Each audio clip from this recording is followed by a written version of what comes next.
ओम हरि ओम। अथ पूर्णमासी व्रत कथा। द्वापर युग में एक समय की बात है कि यशोदा जी ने श्री कृष्ण से कहा, हे श्री कृष्ण, तुम सारे संसार के उत्पन्न करता, पोषक तथा उसके संहार करता हो। आज ऐसा कोई व्रत मुझसे कहो जिसके करने से मृत्यु लोक में स्त्रियों को विधवा होने का कोई भय न रहे तथा वह व्रत सभी मनुष्यों की मनोवांछाओं को पूर्ण करने वाला हो। ऐसा सुन के श्री कृष्ण भगवान कहने लगे, हे माता, तुमने अति सुंदर प्रश्न किया है। मैं तुमसे ऐसे ही व्रत को विस्तार पूर्वक कहता हूँ। सौभाग्य की प्राप्ति के लिए स्त्रियों को 32 पूर्णमासी का व्रत करना चाहिए। इस व्रत को करने से स्त्रियों को सौभाग्य संपत्ति मिलती है। यह व्रत अचल सौभाग्य देने वाला है एवं भगवान शंकर के प्रति मनुष्य मात्र की भक्ति को बढ़ाने वाला है।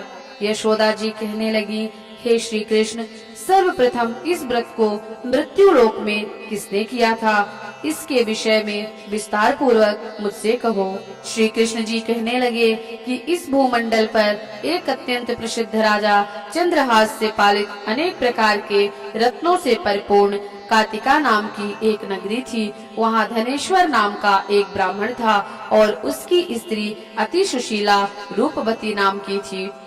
दोनों ही उस नगरी में बड़े प्रेम के साथ रहते थे। घर में धन धान्य आदि की कोई कमी नहीं थी। संतान न होने की वजह से उनको बड़ा दुख था। एक समय एक बड़ा तपस्वी योगी उसी नगरी में आ गया। वह योगी उस ब्राह्मण के घर को छोड़कर अन्य सभी घरों से भिक्षा लाकर भोजन करता। वह योगी एक दिन रूपवती से भिक्षा न लेकर किसी अन्य घर से भिक्षा लेकर गंगा के किनारे जाकर भिक्षान्न को प्रेम पूर्वक खा रहा था कि धनेश्वर ने योगी का यह सब कार्य किसी प्रकार से देख लिया। अपनी भिक्षा के अनादर से दुखी होकर धनेश्वर योगी से बोला, हे महात्मन, आप सब घरों से भिक्षा लेते हैं परंतु मेरे घर की भिक्षा कभी नहीं लेते, इसका क्या कारण है? योगी कहने लगा कि निसंतान के घर की भीख पतितों के अन्न के तुल्य होती है और जो पतितों का अन्न खाता है वह पतित हो जाता है। चूँकि तुम निसंतान हो, अतः पतित हो जाने के भय से मैं तुम्हारे घर की भिक्षा नहीं लेता हूँ। धनेश्वर यह बात सुनकर अपने मन में बड़ा दुखी हुआ और हाथ जोड़कर योगी के पैरों पर गिर पड़ा तथा आर्तभाव से कहने लगा, हे महाराज, यदि ऐसा है तो आप मुझे संतान प्राप्ति का उपाय बताओ। आप सर्वज्ञ हैं, मुझ पर अवश्य ही कृपा कीजिए। धन की मेरे घर में कोई कमी नहीं, परंतु मैं निसंतान होने के कारण अत्यंत दुखी रहता हूँ। आप मेरे इस दुख को दूर करें, आप सामर्थ्यवान हैं। यह सुनकर योगी कहने लगा, हे ब्राह्मण, तुम चंडी आराधना करो। घर आकर उसने अपनी स्त्री से सारा वृत्तांत कहा और स्वयं तप के निमित्त वन में चला गया। वन में जाकर उसने चंडी की उपासना की और उपवास किया।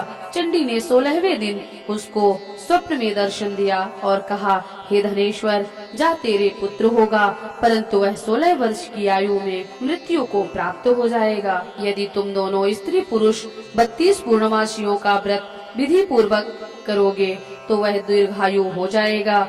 अपनी शक्ति सामर्थ्य के अनुसार आटे के दिए बनाकर शिव जी का पूजन करना, परंतु पूर्णमासी तो 32 हो जानी चाहिए।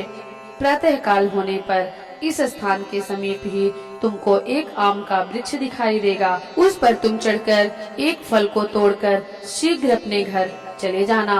अपनी स्त्री से सारा वृत्तांत कहना। वह ऋतु स्नान के पश्चात स्वच्छ होकर श्री शंकर जी का ध्यान करके उस फल को ले लेगी। तब शंकर भगवान की कृपा से उसको गर्भ हो जाएगा। जब वह ब्राह्मण प्रातः काल उठा तो उसने उस स्थान के पास ही एक आम का वृक्ष देखा जिस पर एक अत्यंत सुंदर आम का फल लगा हुआ था। उस ब्राह्मण ने उस आम के वृक्ष पर चढ़कर उस फल को तोड़ने का प्रयत्न किया, परंतु वृक्ष पर कई बार प्रयत्न करने पर भी वह चढ़ ना पाया। तब तो उस ब्राह्मण को बहुत चिंता उत्पन्न हुई और विघ्न विनाशक श्री गणेश भगवान जी की वंदना करने लगा। और कहा, हे दयानिधे, हे दया सिंधो, आप अपने भक्तों के विघ्नों का नाश करके उनके मंगल कार्य को करने वाले हैं, दुष्टों को नाश करने वाले हैं, रिद्धि सिद्धि को देने वाले हैं। आप मुझ पर कृपा करके इतना बल देवें कि मैं अपने मनोरथ को पूर्ण कर सकूं। इस प्रकार गणेश जी की प्रार्थना करने पर उनकी कृपा से धनेश्वर वृक्ष पर चढ़ गया और उसने एक अति सुंदर आम का फल देखा। उसने सोचा, जो वरदान से फल मिला था वह यही है और कोई फल दिखाई नहीं देता। उस धनेश्वर ब्राह्मण ने जल्दी से उस फल को तोड़कर अपनी स्त्री को लाकर दिया और उसकी स्त्री ने अपने पति के कथनानुसार फल को खाया और वह गर्भवती हो गई। देवी जी की असीम कृपा से उसके एक अत्यंत सुंदर पुत्र पैदा हुआ, जिसका नाम उन्होंने देवदास रखा। माता पिता के हर्ष और शोक के साथ वह बालक शुक्ल पक्ष के चंद्रमा की भांति अपने पिता के घर में बढ़ने लगा। भवानी की कृपा से वह बालक बहुत ही सुंदर, सुशील और विद्या पढ़ने में बहुत ही निपुण हो गया। दुर्गा जी की आज्ञानुसार उसकी माता ने 32 पूर्णमासी का व्रत रखना प्रारंभ कर दिया था, जिससे उसका पुत्र दीर्घायु हो जाए। 16वां वर्ष लगते ही देवदास के माता पिता को बड़ी चिंता हुई कि उनके पुत्र की इस वर्ष मृत्यु ना हो जाए। इसीलिए उन्होंने अपने मन में विचार किया कि यदि वह दुर्घटना उनके सामने हो गई तो वे इसे कैसे सहन कर सकेंगे। अस्तु उन्होंने देवदास के मामा को बुलाया और कहा कि हमारी इच्छा है कि देवदास को 1 वर्ष तक काशी में जाकर विद्या अध्ययन कराओ और हम उसको अकेला भी नहीं छोड़ना चाहते, इसीलिए उसके साथ तुम चले जाओ और 1 वर्ष बाद इसको वहाँ से लौटा ले आना। सब प्रबंध करके उसके माता पिता ने काशी जाने के लिए देवदास को एक घोड़े पर बैठाकर उसके मामा को उसके साथ कर दिया, किंतु यह बात उसके मामा या किसी और से नहीं कही। धनेश्वर ने पत्नी के साथ अपने पुत्र की मंगल कामना तथा दीर्घायु के लिए भगवती दुर्गा की आराधना की और पूर्णमासियों का व्रत करना आरंभ कर दिया। इस प्रकार बराबर 32 पूर्णमासी का व्रत पूरा हुआ। कुछ समय बाद एक दिन वह दोनों मामा और भांजे मार्ग में रात्रि बिताने के लिए किसी ग्राम में ठहरे हुए थे। उसी दिन गांव में एक ब्राह्मण की अत्यंत सुंदरी, सुशीला, विदुषी और गुणवती कन्या का विवाह होने वाला था। जिस धर्मशाला के अंदर वर और उसकी बारात ठहरी हुई थी, उसी धर्मशाला में देवदास और उसके मामा भी ठहरे हुए थे। संयोगवश जब कन्या को तेल आदि चढ़ाकर मंडप आदि का सारा कृत्य किया गया तो लग्न के समय वर को धनुर्वात हो गया। अस्तु वर के पिता ने अपने कुटुंबियों से परामर्श करके निश्चय किया कि यह देवदास मेरे पुत्र जैसा ही सुंदर है, मैं इसके साथ ही पूरा लग्न करवा देता हूँ और बाद में विवाह के अन्य कार्य मेरे बेटे के साथ हो जाएंगे। ऐसा विचार कर देवदास के मामा से जाकर बोला कि तुम थोड़ी देर के लिए अपने भांजे को हमें दे दो, जिससे विवाह के लग्न का सब कृत्य सुचारू रूप से हो सके। तब उसका मामा कहने लगा कि जो कुछ भी मधुपर्क आदि कन्यादान के समय वर को प्राप्त होंगे वह सब आप हमें दे देना, तो मेरा भांजा इस बारात का दूल्हा बन जाएगा। यह बात वर के पिता को स्वीकार कर लेने में कोई परेशानी नहीं हुई। फिर उसने अपना भांजा वर बनाने को भेज दिया और उसके साथ विवाह कार्य सब रात्रि में विधि पूर्वक संपन्न हो गया। पत्नी के साथ वह भोजन ना कर सका और अपने मन में सोचने लगा कि ना जाने यह किसकी स्त्री होगी। वह एकांत में इसी सोच में गर्म श्वास छोड़ने लगा। उसकी आंखों में आंसू भी आ गए। तब बधू ने पूछा कि क्या बात है, आप इतने उदासीन व दुखी क्यों हो रहे हैं। तब उसने सब बात जो वर के पिता व उसके मामा में हुई थी उसने बतला दी। तब कन्या कहने लगी कि वह ब्रह्म विवाह के विपरीत कैसे हो सकता है। देव, ब्राह्मण और अग्नि के सामने मैंने आपको ही अपना पति बनाया है, इसीलिए आप ही मेरे पति हैं। मैं आपकी ही पत्नी रहूंगी, किसी अन्य की कदापि नहीं रहूंगी। तब देवदास ने कहा, ऐसा मत करिए, क्योंकि मेरी आयु बहुत छोटी है, बहुत थोड़ी आयु है। मेरे बाद आपकी क्या गति होगी, पहले इन बातों को अच्छी तरह से विचार लो।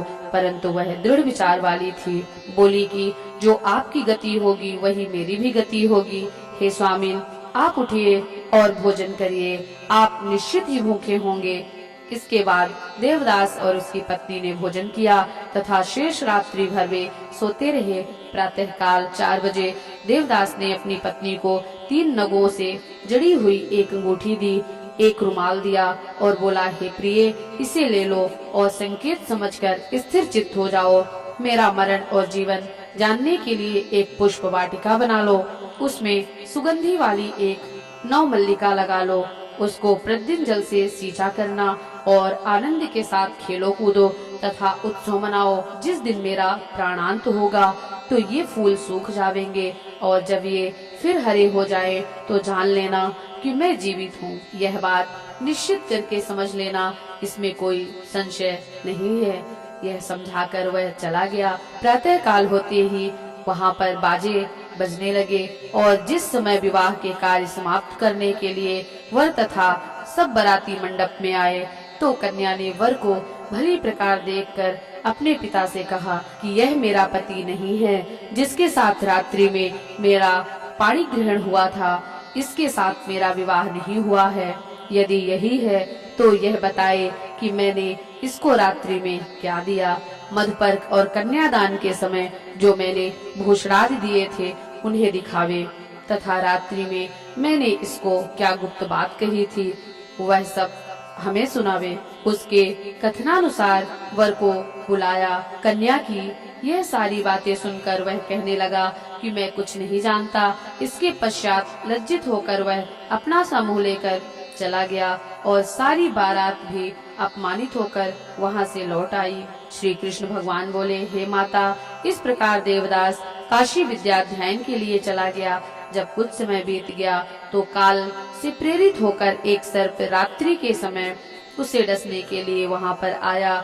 उस विषधर के प्रभाव से उसने उसके शयन का स्थान चारों ओर से विष की ज्वाला से विषैला हो गया, परंतु व्रतराज के प्रभाव से सर्प उसको काटने ना पाया, क्योंकि उसकी माँ ने पहले ही 32 पूर्णवासी का व्रत कर रखा था। इसके बाद मध्याह्न के समय स्वयं काल वहां आया और उसके शरीर से उसके प्राणों को निकालने का प्रयत्न करने लगा, जिससे वह मूर्छित होकर पृथ्वी पर गिर पड़ा।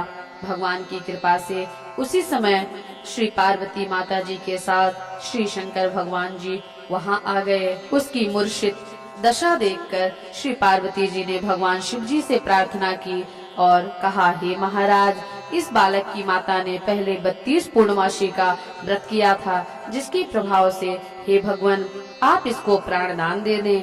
भवानी की कहने पर भक्त वत्सल भगवान श्री शिव जी ने उसको प्राणदान दे दिया। इस व्रत के प्रभाव से ही वह मृत्यु से छूटा और वह स्वस्थ होकर बैठ गया।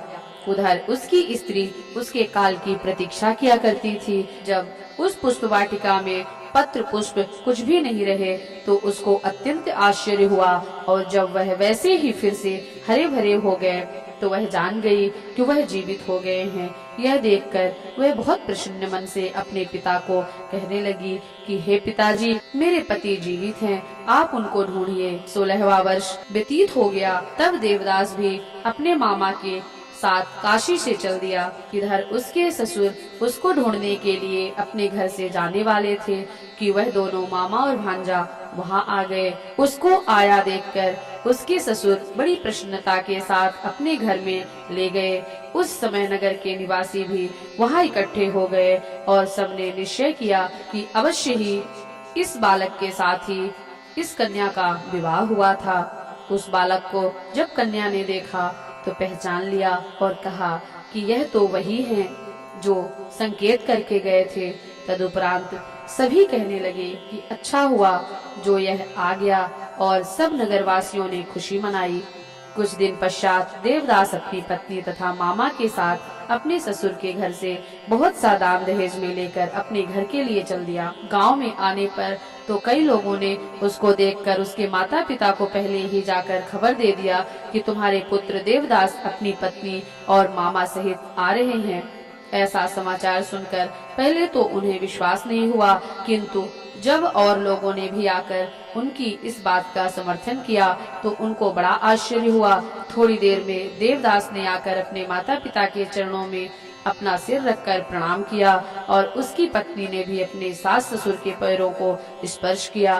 तो माता पिता ने अपने पुत्र वधू को अपने हृदय से लगा लिया और दोनों की आंखों से प्रेम के अश्रु बह चले। अपने पुत्र और पुत्र वधू के आने की खुशी में धनेश्वर ने बड़ा भारी उत्सव किया और ब्राह्मणों को बहुत सी दान दक्षिणाएं देकर प्रसन्न किया। श्री कृष्ण जी कहने लगे कि इस प्रकार धनेश्वर 32 पूर्णमासियों के व्रत के प्रभाव से पुत्रवान हो गया। जो भी स्त्रियां इस व्रत को करती हैं वे जन्म जन्मांतर में वैधव्य का दुख नहीं भोगती और सदैव सौभाग्यवती रहती हैं। यह मेरा वचन है, व्रत में कोई संदेह नहीं जानना। यह व्रत पुत्र पौत्रों को देने वाला तथा संपूर्ण मनोकामनाओं को पूर्ण करने वाला है। 32 पूर्णमासियों के व्रत करने से व्रती की सभी इच्छाएं भगवान शंकर जी की कृपा से पूर्ण होती हैं। श्री पूर्णमासी व्रत कथा संपूर्णम। ओम नमः शिवाय।